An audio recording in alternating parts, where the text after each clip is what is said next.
बात ज्ञात ही होगी। और इस पे एक्चुअली मोदी जी ने जो 20 years a chief minister of Gujarat and a cheap and prime minister of India, जिन्होंने 20 साल का अपना समय पूरा किया, 2021 में समय पूरा हुआ था। तो लोकतांत्रिक देश में लोकतांत्रिक तरीके से चुन करके इस तरह का अचीवमेंट हासिल करने वाले वो एकमात्र व्यक्ति हैं एक डेमोक्रेसी में, दुनिया की किसी भी डेमोक्रेसी में। इसके पहले रिकॉर्ड बिल क्लिंटन जी का था। आप सबको ज्ञात ही है कि अमेरिका में 2 टर्म का ही अधिकतम प्रेसिडेंटशिप होता है, इसलिए 8 वर्ष तक बिल क्लिंटन जी थे। और इसके पहले वो गवर्नर थे काफी लंबे समय तक, तो उनका रिकॉर्ड था सबसे लंबे समय तक किसी स्टेट या राष्ट्र के हेड के रूप में कार्य करने तक लगातार काम करने। तो उस रिकॉर्ड को मोदी जी ने ब्रेक किया है। इस दौरान इन 2 दशकों में उन्होंने आर्थिक सुधारों के लिए, रिन्यूएबल एनर्जी के लिए, भारत को मैन्युफैक्चरिंग हब बनाने के लिए, बैंकिंग सुधारों के लिए, महिलाओं की स्थिति में सुधार के लिए, स्पोर्ट्स में रिफॉर्म के लिए, युवाओं के जीवन में सुधार के लिए अलग अलग तरह के रिफॉर्म्स किए। गरीबों के लिए टेक्नोलॉजी को लाने के लिए, जैम, जनधन, आधार, मोबाइल जैसी सुविधाओं को सामने रखने के लिए टेक्नोलॉजी का उपयोग लोगों के, गरीबों के जीवन में सुधार लाया जा सके, इसलिए उन्होंने अनेक परिवर्तनकारी विजनरी कार्य किए हैं। उन्होंने अनेक विजनरी कार्य किए हैं। इन विजनरी कार्यों के संबंध में कोई भारतीय जनता पार्टी का नेता एक किताब को लिख दिया हो ऐसा नहीं है। इस संदर्भ में अनेक विशेषज्ञों ने, अनेक क्षेत्र के विषय विशेषज्ञों ने अपने आर्टिकल्स लिखे थे इसमें। तो उन्हीं आर्टिकल्स का संकलन जो है वो मोदी एट 20 के रूप में हम सबके सामने आया है। तो इसमें आप देखेंगे तो 21 चैप्टर्स हैं, इसमें 21 चैप्टर हैं। इसमें आप देखेंगे तो अलग अलग एक्सपर्ट के आर्टिकल्स हैं, जैसे यूथ मैटर्स पे 2 बार की ओलंपिक मेडलिस्ट पीवी सिंधु जी ने आर्टिकल लिखा है। इसी तरह से एक प्रसिद्ध लेखक अमित त्रिपाठी जी ने इस पे आर्टिकल लिखा है। आप देखेंगे तो अर्थशास्त्री अरविंद पनगरिया जी ने आर्टिकल लिखा है। भारत के आर्थिक जगत में 2 प्राइवेट बैंकों को बहुत ही श्रेष्ठ माना गया। पिछले 2-3 दशकों में पूरी दुनिया ने उसका लोहा माना। एक HDFC बैंक था और एक कोटक बैंक था। कोटक बैंक के जो चेयरमैन है उदय कोटक साहब जैसे बैंकर ने भी इस पर किताब, एक आर्टिकल लिखा है। इसी तरह से हम देखें तो पेंडेमिक को, कोरोना को हैंडल कैसे किया गया, इस पर डॉक्टर देवी सेठी जी जैसे व्यक्ति ने आर्टिकल लिखा है। नंदन नीलकनी जी जैसे टेक्नोक्रेट, जो कि 2000, जहां तक मुझे याद आ रहा है 2014 में उन्होंने कांग्रेस की टिकट से चुनाव लड़ा था बेंगलोर से, वैसे नंदन नीलकनी साहब ने टेक्नोलॉजिकल रिफॉर्म जो है उन पर किताब लिखा है। प्रशासनिक सुधारों पर नृपेंद्र मिश्रा साहब ने लिखा है। सदगुरु जग्गी बासु जी ने आर्टिकल लिखा है। इसी तरह से राष्ट्रीय सुरक्षा के विषय पर अजीत डोवाल जी जैसे विशेषज्ञ ने आर्टिकल लिखा है। और जनरली हमारे डेमोक्रेसी में माना जाता है कि कोई व्यक्ति राजनीतिक बड़े पद में रहता है तो एंटी इनकम्बेंसी आ जाती है, लेकिन मोदी जी के 20 सालों के हम राजनीतिक जीवन को एग्जीक्यूटिव में रहते हुए जो उनका राजनीतिक जीवन उसका स्टडी करें तो उनकी लोकप्रियता का ग्राफ लगातार बढ़ता गया है। एंटी इनकम्बेंसी नहीं बल्कि प्रो इनकम्बेंसी उनके कार्यकाल के संदर्भ में कही जा सकती है, जो कि एक भारत जैसे उभरते हुए लोकतंत्र के लिए बहुत ही बड़ी बात है। तो इन चुनाव दर चुनाव उनकी सफलताएं लगातार बढ़ती गई। 2014 के से भी बड़ी सफलता उनको 2019 में मिली। हर चुनाव दर चुनाव उनकी सफलता बढ़ती गई। 2014 का चुनाव हो तो हम कह सकते हैं कि 3 दशकों बाद गठबंधन की राजनीति से भारत को मोदी जी के नेतृत्व ने आजाद किया और एक पूर्ण बहुमत की मजबूत सरकार 3 दशकों बाद बन पाई और 2019 में उससे भी मजबूत सरकार बनाने में सफल रहे। तो लगातार चुनावों में उनका जो प्रभाव बढ़ता गया, उस पर के चुनाव विश्लेषक जो प्रोफेशनल हैं, प्रदीप गुप्ता जी आप सब जानते हैं उनको, उन्होंने भी आर्टिकल लिखा है। और उनके जो राजनीतिक पॉलिटिकल जो क्रियाकलाप हैं उनको अमित शाह जी ने बड़े करीब से देखा है, इसलिए शायद उन्होंने भी एक आर्टिकल इसमें लिखा है। अमित शाह जी ने भी एक आर्टिकल लिखा है जो उनके राजनीतिक रूप से मोदी जी के सबसे करीब, सबसे ज्यादा लंबे समय तक रहे हैं। तो इसी पुस्तक के संदर्भ में सेमिनार पूरे देश भर में अलग अलग जगहों पे आयोजित हो रहे हैं। हमारे छत्तीसगढ़ में भी अनेक सेमिनार आयोजित हो चुके हैं। जैसे रायगढ़ में आपने देखा होगा कि राष्ट्रीय प्रवक्ता गुरु प्रकाश जी और हमारे राष्ट्रीय उपाध्यक्ष पूर्व मुख्यमंत्री डॉक्टर रमन सिंह जी की उपस्थिति में रायगढ़ में बहुत बड़ा सेमिनार आयोजित हुआ। इस तरह से जयपुर में एक प्राइवेट कोचिंग संस्थान में यह सेमिनार आयोजित हुआ। सरगुजा में इस तरह का कार्यक्रम आयोजित हुआ है, कोरबा में आयोजित हुआ है। इस तरह के अनेक स्थलों पे सेमिनार लगातार आयोजित हो रहे हैं, आयोजित होने जा रहा है, जिसके संदर्भ में हम आप सभी को सूचित करना चाहते हैं और आपके माध्यम से जनता जनार्दन को सूचित करना चाहते हैं कि कल आदरणीय अमित शाह जी इस सेमिनार में मुख्य वक्ता के रूप में शामिल हो रहे हैं और अमित शाह जी का खुद का भी आर्टिकल इस किताब में है।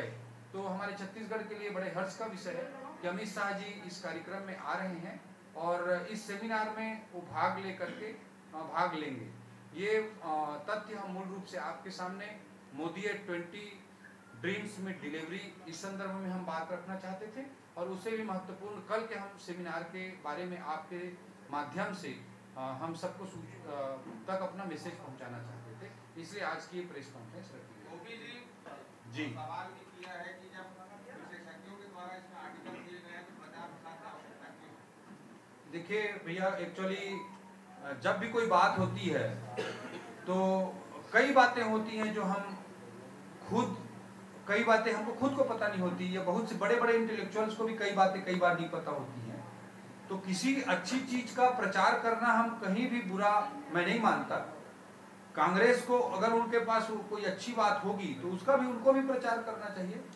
कोई भी अच्छी बात है, 20 सालों में अनेक ऐसे कार्य हुए हैं जिसको हम जन सामान्य के बीच पहुंचाना बहुत कठिन चुनौती है, क्योंकि कई विषय होते हैं जो राष्ट्र के लिए आने वाले दशकों के लिए बहुत महत्वपूर्ण होते हैं, लेकिन सीधा सीधा वो उसको इंटेलेक्चुअल लेवल पे ज्यादा समझा जा सकता है, बल्कि जन सामान्य के बीच में समझाने के लिए ज्यादा मशक्कत करनी पड़ती है। जैसे मैं एक उदाहरण देना चाहूंगा PLI स्कीम का। मोदी जी ने प्रोडक्शन लिंक्ड इंसेंटिव स्कीम चालू किया इलेक्ट्रॉनिक सेक्टर में, डिफेंस के सेक्टर में, API एक्टिव फार्मास्यूटिकल इंग्रेडिएंट के सेक्टर में, मेडिसिन के सेक्टर में, ऑटोमोबाइल के सेक्टर में, इलेक्ट्रॉनिक व्हीकल के सेक्टर में, और एक मैन्युफैक्चरिंग हब बनाने की दिशा में भारत में बहुत बड़ा काम हुआ है। और इसी तरह का मैं उदाहरण बार बार देता हूँ। साउथ कोरिया में एक प्रेसिडेंट पार्क था जो 1970 के दशक में इस तरह का रिफॉर्म किया था, जिसके बाद साउथ कोरिया डेवलपिंग से डेवलप्ड कंट्री बनता चला गया और आज की तारीख में कई इंडिकेटर्स में अमेरिका और यूरोप को भी पीछे छोड़ चुका है। तो इस तरह के जो विजनरी कार्य होते हैं जो आने वाले 2 दशकों 3 दशकों के लिए होते हैं, उन कामों को कई बार हम बहुत गहराई से नहीं जानते होते हैं। तो इस तरह के बातों को हमको जन जन तक पहुंचाने के लिए, सभी के बीच पहुंचाने के लिए प्रयास भी करना पड़ता है, और लोकतंत्र में अपनी अच्छी बात हो उसको जन सामान्य तक पहुंचाने का प्रयास को किसी नकारात्मक रूप में नहीं देखा जाना चाहिए। सभी कांग्रेसी नेताओं को, भाजपा नेताओं को, राजनीति से अलग पत्रकार मित्रों को और डॉक्टरों को, वकीलों को, सबको पढ़नी चाहिए, क्योंकि वो जब गुजरात के मुख्यमंत्री रहे हैं तो पूरे गुजरात के मुख्यमंत्री थे, या भारत देश के आज प्रधानमंत्री हैं तो पूरे भारत देश के प्रधानमंत्री हैं। आज लोकतंत्र में जिसको कमांड मिलती है वो देश को संचालित करता है, और चाहे कांग्रेस का हो, चाहे भाजपा का हो, या CPI का हो, किसी भी पार्टी का व्यक्ति हो, उसको सबका प्रधानमंत्री होता है। तो हमारा देश में किस तरह के रिफॉर्म हुए हैं, एक छोटी सी बात, जैसे अटेस्टेशन के लिए बहुत सारे पहले कॉम्प्लिकेशंस थे, छोटे छोटे नौकरियों में इंटरव्यू लगता था और तरह तरह के भ्रष्टाचार होते थे, उन कई चीजों को, छोटी छोटी चीजें थी, उनको मोदी जी ने समाप्त किया। तो अटेस्टेशन जो लगता था उसको समाप्त किया। तो इस तरह के बहुत सारे रिफॉर्म हमारे देश के प्रधानमंत्री ने किया है, किसी भाजपा के या कांग्रेस के किसी प्रधानमंत्री ने, पूरे देश के प्रधानमंत्री ने किया है। इसलिए सभी को ये बातें पढ़नी चाहिए, और हम तो ये कहते हैं कि इन बातों को आप पढ़िए, उनका तार्किक विश्लेषण करिए। आप अपने सब लोग बुद्धिजीवी हैं, सब अपने पैमाने पे परखिए, जानिए, और उसके बाद अपनी जो सोच है उसको बिल्टअप करिए। हम ये नहीं बोल रहे कि हम जो बोल रहे हैं उसी बात को आप मान लें, लेकिन मैंने PLI स्कीम का जैसे जिक्र किया, या रिन्यूएबल एनर्जी के डायरेक्शन में आप पढ़ेंगे, मतलब देखेंगे कि कच्छ में बहुत बड़ा काम है, उस प्रयास के बारे में हमको जानना चाहिए। तो इस तरह के अनेकों, सैकड़ों, हजारों प्रयास हैं जो इस देश के बेहतर भविष्य के लिए हो रहे हैं। इसको हर पार्टी के हर व्यक्ति को, और कोई राजनीति से जुड़ा हुआ व्यक्ति ना हो, उन सबको पढ़ना चाहिए। इसीलिए कल के कार्यक्रम में हमने कई डॉक्टर साहब लोगों को, कई वकील साहब लोगों को, कई पत्रकारों को, CA लोगों को, इस तरह के लोगों को भी आमंत्रित करने का हमने प्रयास किया।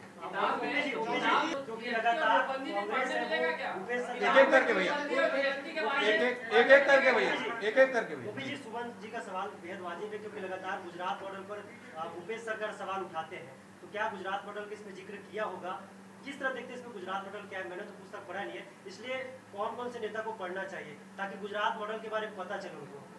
जी देखिए, गुजरात में जो काम हुए, कई सारे काम, जैसे मैं एक उदाहरण के रूप में आपको बोलना चाहता हूँ कि कच्छ को सब लोग रेगिस्तान समझते हैं, रेगिस्तान है, लेकिन उस कच्छ को टूरिज्म की दृष्टि से कश्मीर बनाया गया तो नरेंद्र मोदी जी के नेतृत्व में भारतीय जनता पार्टी द्वारा बनाया गया। अमिताभ बच्चन जी की आवाज को शामिल किया गया और कच्छ के रण उत्सव का पूरा देश में प्रचार किया गया। और वो जो रेगिस्तान, जो मरुभूमि थी, उसको टूरिज्म का गढ़ बनाया गया, वहाँ के लोगों के लिए रोजगार के अवसर पैदा किए। एक काम मैं जिक्र करता हूँ। दूसरा काम मैं बोलना चाहूँगा आपको कि जैसे इलेक्ट्रिसिटी फीडर की बात होती है, इलेक्ट्रिसिटी फीडर की बात होती है, तो इलेक्ट्रिसिटी फीडर में हम जब चर्चा करते हैं तो इलेक्ट्रिसिटी फीडर में एग्रीकल्चर के लिए और उद्योगों के लिए या घरेलू कनेक्शन के लिए एक ही फीडर होता था। पूरे देश में आज भी एक ही फीडर रहता है मैक्सिमम स्टेट में। उसको सबसे पहले सेपरेट करके किसानों के हित में बहुत बड़ा काम अगर किसी ने किया तो नरेंद्र मोदी जी ने किया।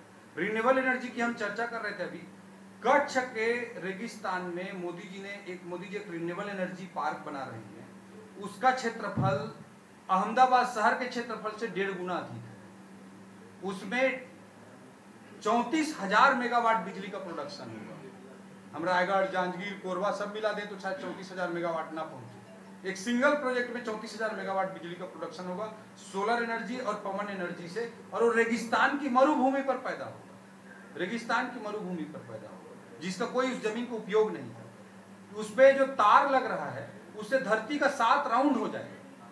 1.5 लाख करोड़ रुपए का उसमें इन्वेस्टमेंट हो रहा है।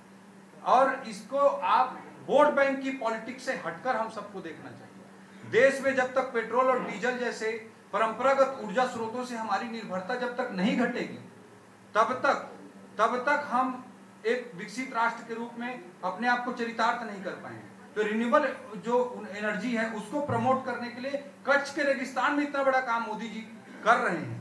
तो इस तरह के जो प्रयास हैं वो गुजरात में हुए हैं और इसको हमको अप्रिशिएट करना चाहिए। और हमारे छत्तीसगढ़ हो कि मध्य प्रदेश, सब जगह हमको अच्छे कामों को लागू करना चाहिए।